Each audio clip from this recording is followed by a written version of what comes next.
Have you ever wondered what your life would be like if you had a second chance? Are you willing to take a gamble, open your heart, and change your thoughts and perspective for a new chance at life? Welcome to the Wisdom Cafe.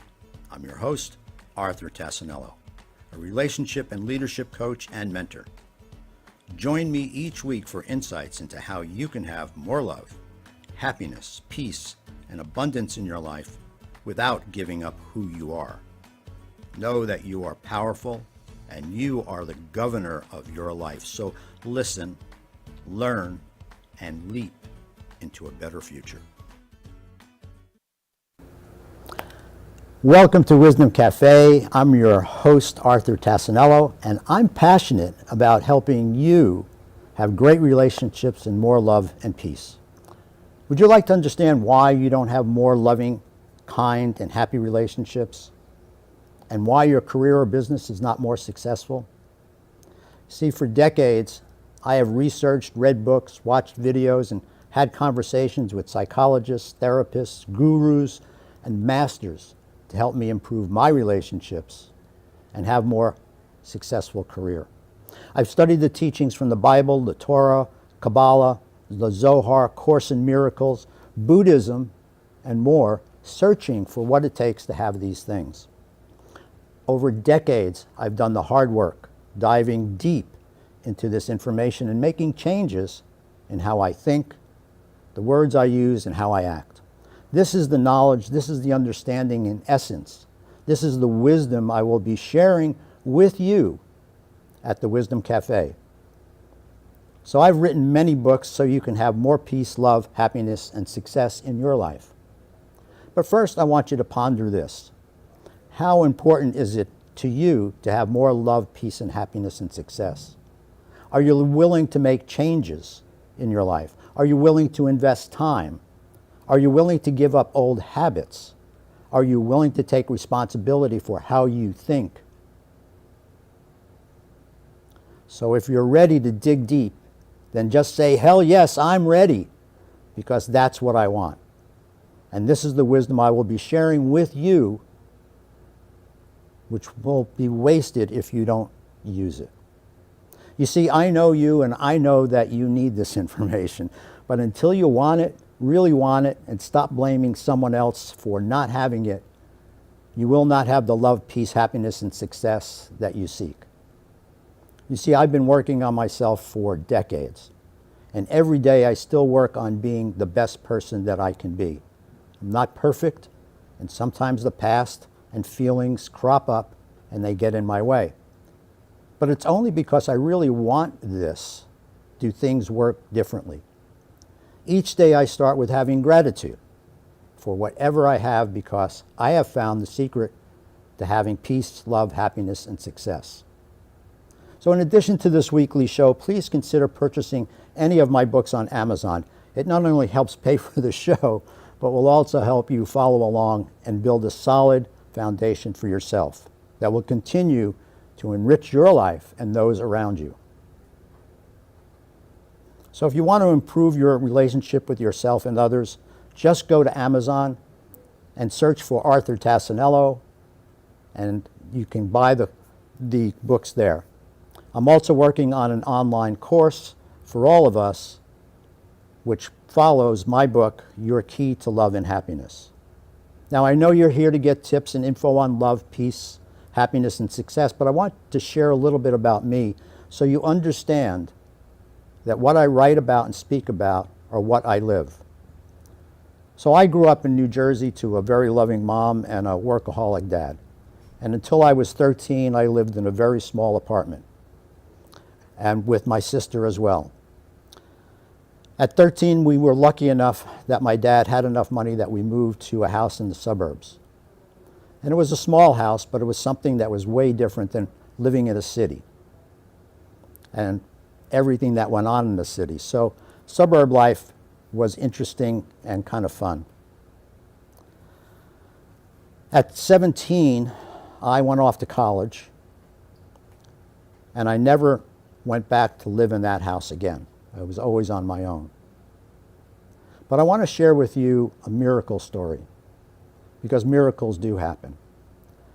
When I was 21, I got married, and at 23, I was graced with having a son. Now, I loved him, but I really didn't know how to be a dad. Fatherhood really escaped me, and I thought what fatherhood was all about was to go and work. Work as much as you can, do those things that we think we're supposed to do, go out there and buy the house and buy the car or 2 cars or whatever that is.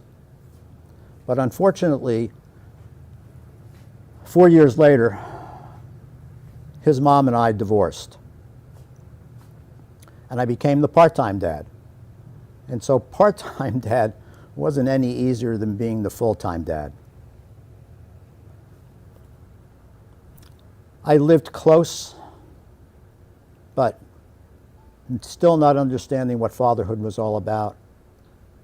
I became that dad that didn't always show up, and that being very selfish at times. And other things also got in the way. What really hurt the relationship even more was when my son turned 14, I got a job 3,000 miles away in Southern California. I needed the job, and I wanted it, and I wanted a new setting. But again, this was kind of selfish of me not to think of how that would impact him in his life. I would see him occasionally, he'd come out to see me occasionally, but it wasn't really enough.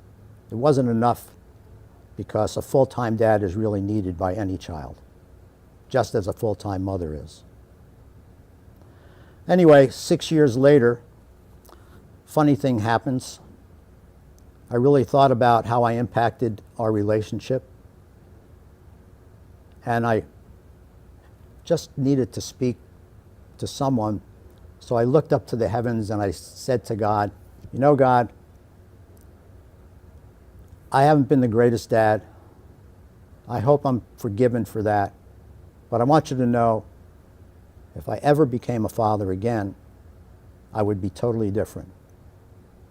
So what's really interesting is that I'm still single in California. I'm not thinking about getting married, and I'm certainly not thinking about having any more children.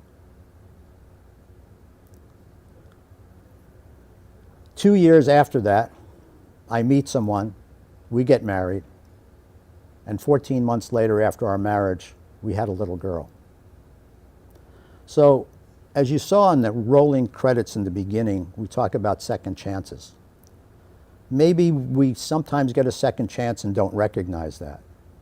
But I was blessed, and I am so thrilled to have a daughter who is now 31. And I have to tell you that I've been the best dad that I can be, which is a lot better than I was to my son, because now with my son I wasn't there for all the little things, all the soccer and all the plays and all of those things, but with my daughter I made sure I did that all the time. Those are the important things in life. And those are some of the things that through my life, through my experiences, through my education, I want to share with you. Because sharing this information may change your life as well. I'm so happy that my son has forgiven me for not being that better dad. And there is no perfection in life, I want you to know that. We all make mistakes and we all do things. But perhaps by sharing that one story with you, you'll understand the importance of your children. And that doesn't mean you're going to get along with them all the time, for sure. Sometimes you're going to have tough times. Sometimes you'll want to be their friend, and you can't be their friend all the time because you still have to be a parent. Life throws a lot of curves at us. Life does a lot of things to us. So, like many of you, I will share with you my struggles and issues. But those things, that past doesn't stop me from doing my best to be a better person today. So again, I will be sharing with you my experiences, my education, my studies, just as examples of what you can do to have a better life. I will have people on the show, like Lynn Everard is here with me, and he'll come on in a little bit and we'll talk about some of the things in life that we want to impart to you to make things better for you. By the way, my why for doing this is because I want life to be filled with love and peace. All life, across the planet.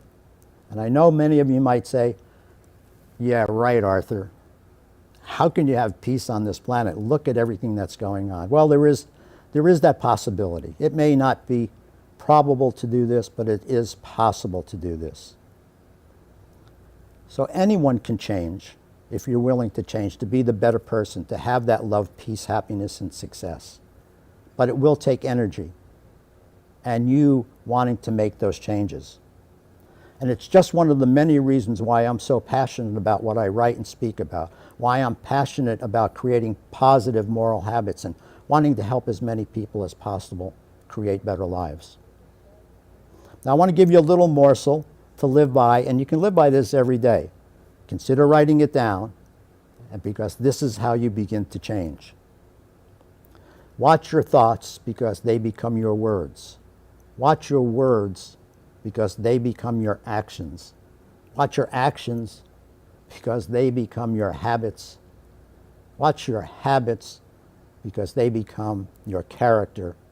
And watch your character because it will become your destiny. So if you want peace, you want to live on a peaceful planet, then remember it all begins with you. As Gandhi said, be the change you wish to see in the world. So stop thinking that it's always somebody else's fault and that if someone else changed, your life would be better. Life, your life, is an inside job. It comes from you. It comes from within. So for now, if you want to relax a little bit more, put away your phone or tablet or your computer. Of course, if you're watching this on one of those devices, don't put them away. Take this time to learn something new and helpful that I hope will provide you with more peace, more love, more success, more happiness, and sanity in your life. So I'll leave you with this quote by Wayne Dyer, who said, when you change the way you look at things, the things you look at change. Thank you for this part. And now I'd like to introduce Lynn Everard. He is our guest today. And Lynn, tell us a little bit about yourself first, would you? Sure. Well, Arthur, I want to start by congratulating you on taking this big step forward for you to have this show. Thank you. And to share so many things that you've learned along your journey in life. And, you know, we all kind of have a similar journey, a similar life, right? We go through things, we learn lessons. Sometimes we need to learn the lessons more than once. Mm-hmm. So the things that we thought we were through happen again, so we get a little further along and learning the lesson. And so I think that's life for all of us, really. And so that's been my life. And but you're more than just that. So tell the audience, tell us what you do, what you're passionate about. So what I'm really passionate about is very similar to what you're passionate about, which is being a contribution to people's lives and making a difference in the world, making an impact in the world so that the world becomes better one individual at a time. Now, the first individual I have to start with is me, right? Because I can't do anything out there if I don't do it in here first. And this is so difficult for us to understand sometimes, is that it starts here, and then it can go out there. And actually, if we do enough here, and we put enough energy into it and reclaim our energy from all the places that it's gone to where it hasn't really served a purpose, then we can create something incredibly powerful within ourselves. You know, I want to just say something, and that is all of us have come from a place of some difficulty, if not a lot of difficulty. And so when we do these things, and why we're passionate about it is because we have broken through, so to speak. Right? Broken through those issues from the past, those troubles from the past. And it may not be 100% that we've, I won't say cured ourselves, but came to a better place in life. And to help other people because we know the struggles that we've had. I know the struggles that you've had. You'll share that, I'm sure, at some point in time if you feel like it. But we've come from those places that are uncomfortable, that have, and I'm putting it mildly uncomfortable, because some of us, more than others, have had real struggles in life and have been plagued with things that no one should be plagued with.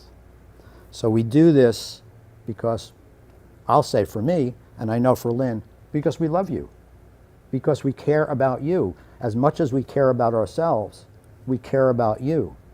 We want you to be virtuous. We want you to have compassion, empathy, love, be kind, care for somebody, just care, really care that you can care enough for yourself to be caring for others. We're not asking anybody to give up their life, but give some part of their life so that we all can live peacefully and happy.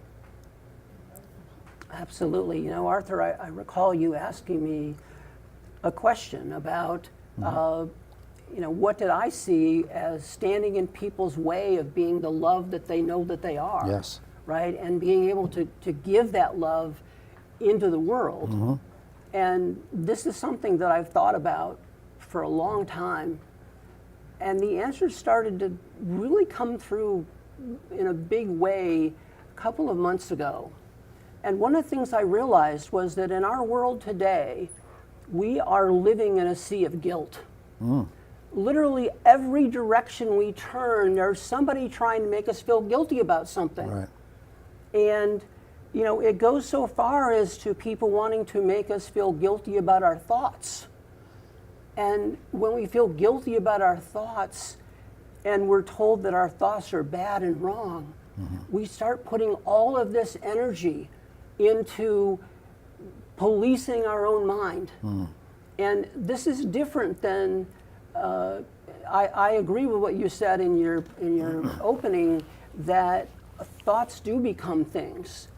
But if we get too caught up in managing every little thought, then we're exhausted. We don't have the ability to love people, because if we've turned all of that in on ourselves, we've actually become powerless, and we become at the mercy of anyone and anything who can make us feel guilt about ourselves. I mean, we've got people in our world right now that want us to feel guilty about being alive. And if you experience enough guilt over and over and over again, then that guilt slowly becomes shame. And the way that Brene Brown explains it is that guilt says, I did something bad, but shame says, I am bad. And so if we operate from shame, we believe that we're bad, and now we've got to do everything we can to convince ourselves and people around us that we're not bad. We put so much energy into that, right? Right. And then, so where's the energy for love going to come from if we are so consumed with just trying to deal with our shame and hide it and deal with our thoughts and police our thoughts? So how do we manage that, though? And now, I think we had a little bit of a conversation earlier, a little bit about this, managing. So we don't want to really manage our thoughts, but in some ways we have to manage our thoughts. How do we deal with that? It's because thoughts are coming at us they're in our heads all the time. We're always thinking, and 90% of the time we're thinking about ourselves, right? Yes, so we've been programmed in many different ways to believe that if we've thought about doing something, we've already done it. That's interesting. I've never pondered that. So there are some religions that actually teach that. I don't know who remembers President Jimmy Carter, but he famously had a conversation with his daughter Amy, and he explained one day that if you look at a woman with lust in your heart, you've committed adultery in your heart. I've heard that before. Yes. Yeah. So all of these things have an impact on us. And we get to the point where, we're trying to manage these thoughts. But the point is that we all have light and darkness in us. Psychologists call the darkness shadow. But shadow is an interesting term because it comes with it is packed full of judgment. Have you ever heard anybody say how excited they are about their shadow? Right? I don't know if everybody knows that they have a shadow, right. or even knows the term. I just love Right. my shadow. I love all the crazy stuff it can do. Right. We don't really hear that. But our darkness is actually neutral. And because we have free will, we get to choose what we're going to do with our darkness. We can decide to take that darkness and use it for evil. We can also decide to take that darkness and use it for good. If we decide to use the darkness for good, we simply need to understand that we are going to have all kinds of crazy thoughts. But those thoughts in and of themselves are not worthy of us shaming ourselves. So do you think darkness is something that we've experienced? Or do you think, because you mentioned we have a dark side and a light side. Right. There's no doubt about it. Everybody has that duality about them. Well, I guess what I'm trying to get to is the depth of that darkness. Why do you think the darkness affects some people in a bad way, and other people use that darkness, like things that happen to you or things that happen to me, that we want to change that into a more loving experience, or share some of those experiences like we were talking about, so that other people don't have those troubles, let's put it that way. Right. So the programming that we've all been involved in, right? Because we think that our powerlessness is a weakness within us. There's something wrong with us because we feel powerless. And many people feel powerless today. We talk about what's going on in the world, like, oh my God, what am I going to do about this? And I don't know what they're going to do next, and all this kind of stuff. But that powerlessness is not a weakness in us. It is a result of external programming that we've been programmed with for years. Depending upon how old you are, you've been programmed for decades with all of this. So that's where it gets really interesting. So I think we'll get back to this in a minute. We're going to go to a commercial break here, and we'll see you in just a little while. Thank you. I hope you're enjoying this, and come on back. Have you ever wondered what your life would be like if you had a second chance? Are you willing to take a gamble and change your thoughts and perspective? Welcome to the Wisdom Cafe. I'm your host, Arthur Tassinello, a relationship and leadership coach and mentor. Join me each Wednesday at 3 p.m. to explore what it is to be human and create that second chance. You've been watching The Wisdom Cafe with Arthur Tassinello. For more information, please contact the studio at 888-994-4995 or send an email to arthur@arthurtassinello.com. And now, back to the show. Well, welcome back to the Wisdom Cafe. I hope this conversation is not only interesting to you, but you're learning something from it. We're ad-libbing here. There's nothing scripted between us. We're just going by the experiences that we've had, the things that we've studied, and wanting to bring more goodness, whether it's spiritual health or mental health or financial wealth to you. Something here I hope resonates for you that helps change your life for the better. Now, everybody needs some changes in their life. No one gets through this or escapes this life without having some issues, some problems, some troubles, whatever that may be. And whether that is with your parents or your kids or your significant other or other family members or your peers, your workmates, whoever that is, relationships are a key. Good relationships are a key to your success. And I will repeat always, they're a key to your peace and happiness in life. So if you want more peace, and if you want more happiness, and you want more love, I always say that you have to give those things. If you're loving, love comes back to you. If you're kind, kindness comes back to you. If you're caring, most times people will care for you. In fact, if you've ever gone into the store, which I do all the time, I like to smile all the time to everyone, and I'm always getting smiles back. People in the stores get to know me because I'm friendly and I'm kind to them. And you can do the same thing. Life does not have to be filled with trouble every minute of your day. In fact, when I get up in the morning, the first thing I do is have gratitude for what I have, regardless of what that is. And that sometime in the future we'll get into more of my stories about having wealth and not having wealth, having a big home and being homeless, because I've experienced all of those things. And that's why I'm so passionate about sharing kindness and love.